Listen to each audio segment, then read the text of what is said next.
Asia কাপে super ফোরের প্রথম ম্যাচে আজ বাংলাদেশ শ্রীলঙ্কা লড়াই। শিরোপা দৌড়ে এগিয়ে যেতে দুদলই জয়ের জন্য মরিয়া। পঞ্চম বোলারের অভাব পূরণে টাইগার একাদশে বদলের সম্ভাবনা প্রবল।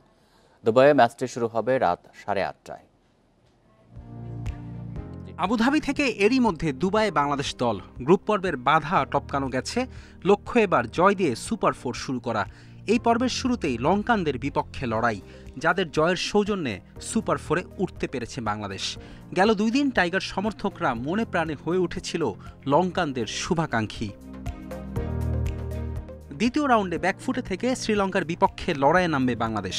আসরের পারফরমেন্স বিবেচনায় কিছুটা ফেভারিট আসালাঙ্কার দল।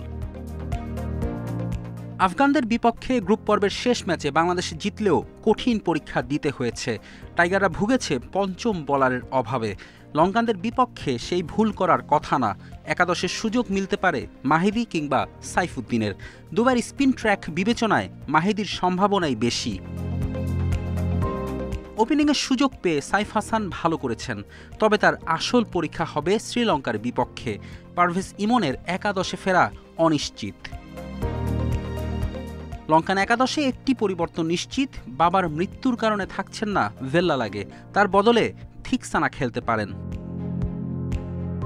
এই ম্যাচে আন্তর্জাতিক টি-20তে 150 উইকেটের মাইলফলক ছোঁয়ার সুযোগ থাকবে মুস্তাফিজের।